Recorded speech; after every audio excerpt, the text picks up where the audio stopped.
Baruch Hashem. Today's film is Menachos Daf Samachdala, Menachos 64, and we're going to start on Samachdalad Amud Aleph, uh, 6 lines from the top. So what we've said until now was that there's a dispute in the Mishnah between Rabbi Yishmael and the Rabbanon as to when the Omer is brought on Shabbos, do you still have to use the same amount of barley to get to the amount that you need in Isser? Do you take it from 5 seah? Rabbi Yishmael says on Shabbos you do it from less, from 3 seah. So Gemara wants to identify if this position of Rabbi Yishmael that on Shabbos you do the bare minimum to accomplish the mitzvah is actually the same position as other Tanaim. So yesterday we made one suggestion, and today the Gemara is going to make a couple of other suggestions. So maybe Rabbi Yishmael is in line with the position of Rabbi Chanina Skana Kohanim, who's also in our Mishnah, because Rabbi Chanina Skana Kohanim in our Mishnah. Ema El Rabba. So maybe Rabba is saying Rabbi Yishmael, Rabbi Chanina Skana Kohanim Amudavar Echad. Tanau, because we learned in our Mishnah, Rabbi Chanina Skana Kohanim Omer b'Shabbos Niktzar b'Yachid, that if you cut the Omer down on Shabbos, you do it just by yourself, one person. And Magal Echad, one sickle, b'Kupa Achas, one basket, u'Bechol. But if it will be during the week, b'Shlosha, with 3 men, b'Sholosh Kupas, with 3 baskets, u'B'Shlosha Magos, and with 3 sickles. Chachamim say, no, both Shabbos and during the week you do 3. And 3 sickles. So we see from here that Rabbi Chanina Skana Kohanim is also limiting the activity on Shabbos. Isn't the theory behind Rabbi Chanina Skana Kohanim given the Afshar Mutachin? And since it's possible to do it with less activity, therefore we're not going to allow you to do it with more. So isn't it the same as Rabbi Yishmael? The Gemara says no, it's not necessarily the same. We might Dilma. Maybe the theory by Rabbi Yishmael here is like a presuming milsa, because nobody's going to understand if you do 5 seah versus 3 seah. It's not going to be a more publicized miracle or mitzvah. But in the case of the Rabbi Chanina Skana Kohanim is talking about the Ika presuming milsa. If you say 1 person versus 3 people, mitzvah is more publicized. Maybe it'll hold like the Rabbanan that you send the full amount even on Shabbos. And Inami, or alternatively, Adkan will come Rabbi Chanina Skana Kohanim Hasa. Maybe Rabbi Chanina Skana Kohanim always has his position over there. The Ibachad, Ibishlosha, because you could do the whole mitzvah whether you do it with 3 or do it with 1. It's not going to be a distinction. But in our case here, but in our case here, if you do it with 3 seah as opposed to 5, you're not really doing it in the same quality. So maybe maybe you'll hold like the Rabbanan that you should do the full 5. Elam Ravashi. So a third approach says Ravashi, Rabbi Yishmael, Rabbi Yossi, Amru Davar Echad. Rabbi Yishmael and Rabbi Yossi said the same idea.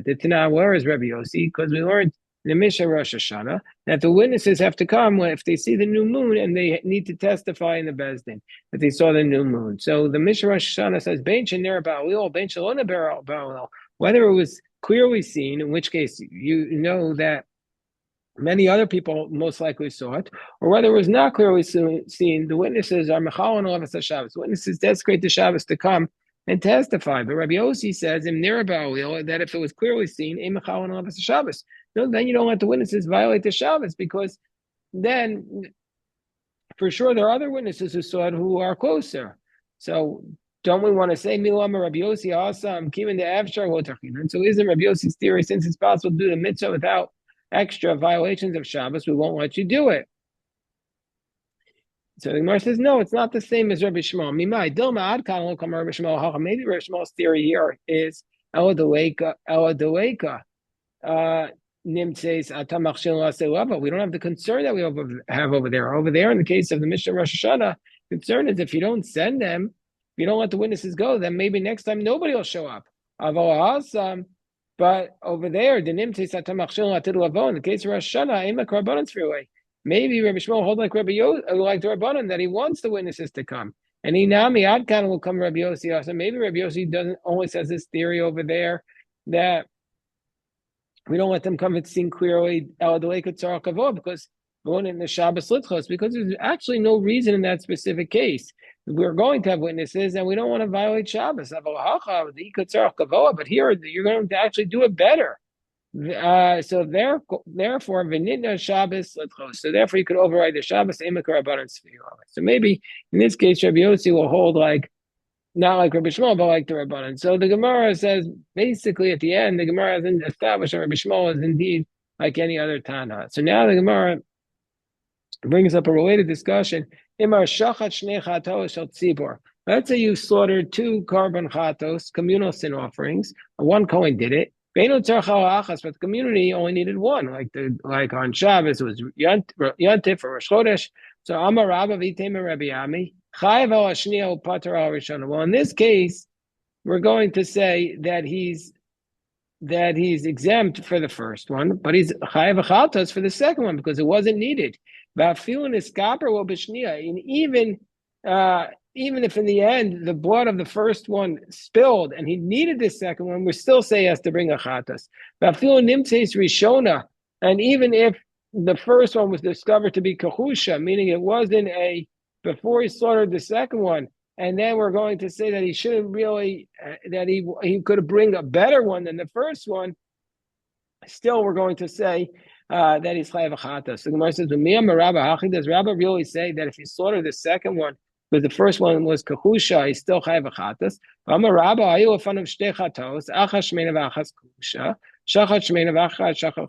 So let's say Rabba actually taught us the following halacha, that if you have in front of you on Shabbos two chatos, one is fat and one is lean, and he slaughtered the fat one and then he slaughtered the lean one, and then he's chayav. Then he's going to be liable for chatas. But if he did the kahusha, but if he did the lean one, and then he did the fat one, then he's going to be potter. He's exempt under those circumstances. And not only that, so we see from here that Rabbah is saying that you're exempt if you slaughtered the fat one because the first one was lean. And not only that, but even not only you're not chayav chatas, but we say the tam to bring it, tam to bring it. So we have a contradiction between the positions of Rabbah. In the first case, Rabbah seems to say you're chayav chatas if you slaughter a fat one after you slaughtered a lean one, and in the second case, he says he's not. And even we tell him to do it. So Gemara says he buys same as sami kahusha mikamaisa. So the first one answer is you're right. The first Rabbah didn't say the first case. Take out the word kahusha, that you wouldn't be liable for chatos if the first one was a kahusha and then you slaughtered a shmena.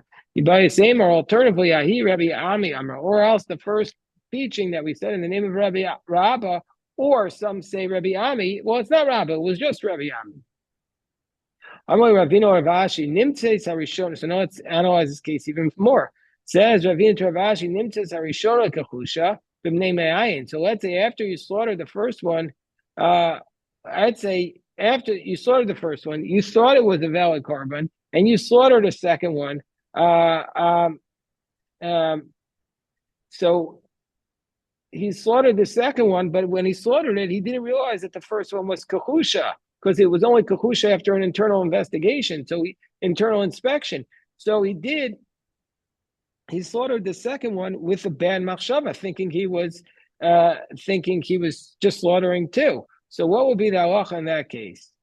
So that's the case. So let's look at it again. It says Ravin Travashi Nimtzes Harishona Kahusha. Let's say you discovered the first one was lean, bibnei ma'ayin, meaning only after internally, and you had slaughtered the second one with the improper thought. Ma'u basar machshava lean. And do we say we go after your thought?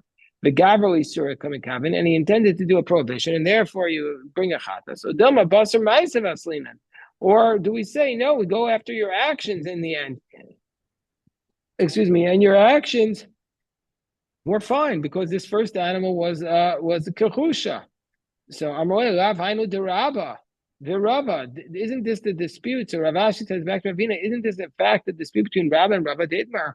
Shama Shetava Tinok Biyam. Let's say you hear Rahman al-Tzlan that a child is drowning. Uparas Mitsuda Lahalos Dagim. And let's say he spread out a net to catch the fish. Vehela Dagim. And then what happened was he brought up the fish. So you heard that a child was drowning. You spread out a net to catch fish, and you brought fish.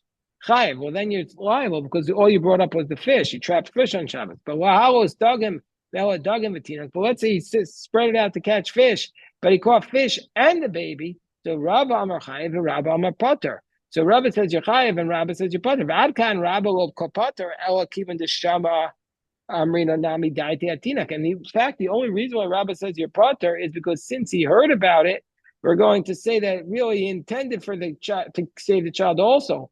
Of a low shama low.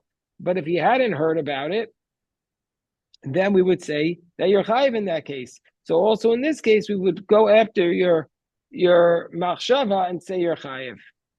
So we would go after your machshava and say you're chayiv. Ikeda amri, or alternatively, amri hainu puta de Rabba v'Rabba. This is in fact the dispute of Rabba and Rabba. Did mar shama shatava tinok b'yam. He heard the child was drowning. Uparas mitzuda was dagim ve'el dagim chayiv. And he brought a fish as liable. I was dagim ve'alatinok v'dagim Rabba Marpater v'Rabba Marchayev. Rabba Marpater, Rabba says you're pater because zil basar mali. So we go after your actions and you save the baby. V'Rabba Marchayev zil basar machshavta. We go after your machshava, and your machshava was to catch the fish, and so therefore you're going to be chayev under those cases, according to Rabba. Amar. We have this, we have Geras issues here, but we say Amarava. So Rava taught Achoa Shamdu with Grogreras. Let's say there was a sick person, Grogreras Achas, and the doctor said that he needs one dried fig. Viratu Asara B'nei Adam. They view Asara Grogreras Bas Achas. They brought him 10 figs at one time. Peturin. Then we're going to say he's exempt. Afilu Bezeh Charzeh. And even if it's one after the other, they're all going to be exempt. And even if he was healed after the first one, we're still going to say he's exempt. All the other people who brought it are exempt because they didn't realize. Because all of Rash says all of them intend to do a mitzvah. And Hazar is l'chol meshubach, the one who runs to help the sick person, is praiseworthy. So therefore, for sure, in that case, they're all exempt. But by Rav Achol Shamdu L'shtei let's say there's a sick person, we say you need 2 figs. And then there you could pull out 2 figs by harvesting two figs from the tree. But you can get 3 by harvesting just one, by ripping off one leaf. So which should you do? Which should you bring him? Should you bring him the shtayim mycina? Should you bring him the 2 the chazule, because that's exactly what he needs? Or we should bring him 3 to come a ma'ata katsira, because there he's doing less harvesting. He's just doing 1 yank instead of 2 yanks. So Gemara says pshita. In that case, it's obvious shalosh mycina. In that case, obviously you should bring him 3. That guy will come a Rabbi Shmuel Hasam. Because when does Rabbi Shmuel say by Shabbos, by the Omer, that you do less? El Mamait Bachila Kamamait Kitsira, that where in a circumstance when you have less, if you bring less flowers through 3 seah, you're going to have less harvesting. But in this case, that if you're going to have less food, less figs, come mefasha. You're going to end up doing more katsira, more harvesting. For sure, in this case, even Rabbi Shmuel would say to bring the 3 figs and not the 2 figs. So now we say the next Mishnah, mitzvah sa omer lavi minakarov. The mitzvah of the carbon omer is to bring it from the barley that's closest to Jerusalem, So what's the reasoning? We didn't get into that. If the ones that were closest to Jerusalem were not ripe, we can bring it from any place. There's an incident where the Omer came from Gagos Tzrifin, and the 2 loaves of bread came from the place called Bikat Ayin Sochar. So first of all, what's the reasoning that said that the Omer should come from closest to Jerusalem? Mishum Carmel, because it says in the pasuk that the Omer should be Carmel, and so therefore, what that it's Carmel? So Rashi says Rach Umalei. It should be basically soft and fresh. It should be fresh and vigorous in your hand. And if you're going to bring it from far away, the wind will get on it and dry it out, and then it won't be good. Or alternatively, the reason why we bring it from close is because we don't want to pass over the mitzvos. And so therefore, when you go out of Jerusalem to look for Omer, the first place you find it, you should bring it because we don't want to pass over a mitzvah. And there was an incident where the Omer came from the place called Gagos Tzrifin. And the Gemara is going to tell us this incident. Tana Rabbanan, when the Chashmonaim was a civil war, and Horkinus was outside. These were two brothers, and Aristobolus was inside Jerusalem. Every day, Aristobolus' camp was sending money down in a basket, and to meet it, and Horkinus' people would send back sheep. There was a scholar or an elder with scholar. He knew sign language, which Rashi says is remizos. He knew Greek wisdom, which was sign language. Amrlan Kozman Shasukim Avoda, and as long as you're engaged in giving them the carbon tamid, you'll never defeat them. The next day, they sent down money, Vehelu and Chazir, and Hyrcanus' people sent back a pig. Even once they reached half the wall, not Siparna Vachoma. The pig dug its legs into the wall and it does there to show Arameos Parsa. The land of Israel shook 400 parsings by 400 parsings. Bosa Shah, at that moment, Amru, Ar Sheyagdil, Sheygado Chazir. Cursed to be the one who grows a pig. Cursed to be the one who teaches his son Greek wisdom. At that moment, Shaninu, Maisa, Sheba, Omer, Migagos Rifin. And that was the time where the Omer came from Maisa, from Gagos Rifin, Ushtelechem from the Bikat to Ein Socher. So, how so? Kimata Omer, because when the time came time to bring the Omer, well, the other Mechaisi, they didn't know where to bring the Omer. Yechrizu. So they were basically made a proclamation. Who's got the Omer? Asa, who? Harsha, there was a mute person. Osif Chada Yada, he put one hand on a roof. V'Chada Yada Vatreifa, one hand on like a conical tent.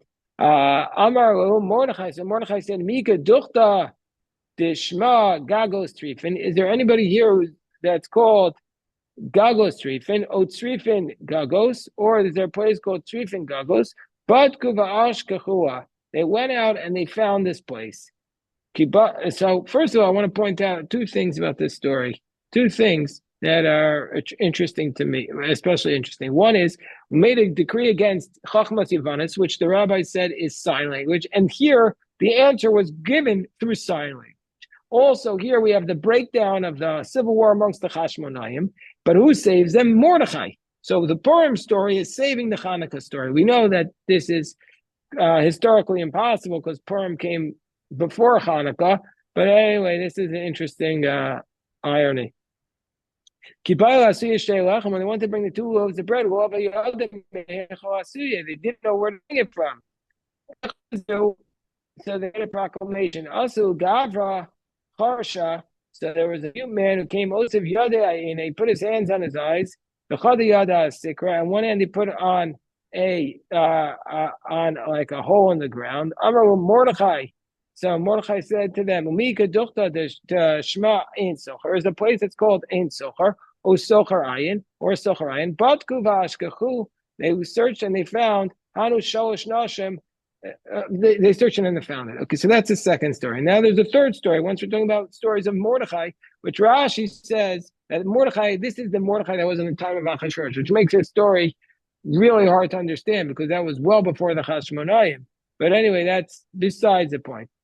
Then there's the third case. Anu Shalosh Lashim. There were three women, the Aisu Shalosh Kinan, that they brought the three pairs of birds to bring. Chad Amar was Ivasi. One said, I'm bringing this for my diva. Chad Amar Yamasi. I'm bringing this for my C. Chad Amar Onasi for my. Again, assumption is for her ziva flow, which you have to bring in O and Achatos if those would be the case. Zavar minei zivasi zava mamish. They thought she was actually zava, so you have to bring in O and she has to bring in O Achatos. Yamasi mamish means for actual flow. Lo nasa mamish, meaning to say because she has to bring a carbon ziva. The cool chada the kulu chada chatas chada oa. In all these cases, it's one chatas and one oa, and we know that the carbon chatas of the oaf has to be brought differently than the carbon oa of the oaf. So it's very important that one would be chatas, one would be oa. So I'm with Mordechai. Mordechai said to them, "Shema bezov stikna." No, maybe that she was. It doesn't mean that she was a zava. Maybe she had such an enormous flow of blood, and she thought she was going to die. She was hemorrhaging. Shema b'yam sikna. Maybe, and then she said a vow that I'm going to bring a bird as an oa. Maybe she was in danger in the ocean. And Shema be'ena sikna. Maybe that, and the last case is maybe she became sick in her eyes. And all of these, the cool oath ninu. All these are oaths and not an oa chatas. And they found that he was correct. I know that Tanan, and this is why it states on the top of Samachayim Aleph, this is where it states in the Mishnah in Shkolim, Pesachia alakinan, that Pesachia was in charge of the Karbonos Kinan. And who was that? Them Mordechai. Lama nekra shemo Pesachia. Why was it called Pesachia? Sheposeach devarim Vidarshan. He begins the words and expounds them. V'yodea b'shivim lashon. He knows the 70 languages. Gemara says, "Cool, Sanhedrin nami yodei shivim lashon." The whole Sanhedrin knew the 70 languages. Then Rabbi Yochanan named Mashim Sanhedrin. The only people you put in the Sanhedrin are Balei Chachma, Balei Mara, people of wisdom, appearance, Balei Koma, people of tremendous height, Balei Zikna, of older years, Balei Kashafim, which Rashi here is a little bit perplexing. Rashi says that if somebody will put a spell upon them, that they'll know how to protect themselves. Or they'll do kishuf to kill the people who are trying to attack them, which requires a lot more investigation of how to understand the Rashi. The Yodim Shimon Washon, they know the 70 languages. Shalote Sanhedrin Shamas Bipiyat Torah. So that the Sanhedrin shouldn't hear to a translator. So we see everybody knew the 70 languages. So why do we say Mordechai was special? Eladava Bayo Lishne Vidarish. So Mordechai knew how to mix up knew how to understand all the different languages when they were even mixed up. I know they'll say Mordechai Balshan. That's why Mordechai is called in the book of Esther. He's called.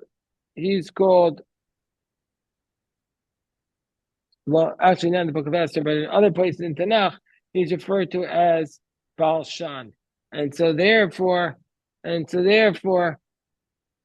that's why Mordechai is called that way in Nehemiah chapter 7, verse 7. Okay, we'll stop here, Baruch Hashem, and pick this up at 8 o'clock. Shkoyach.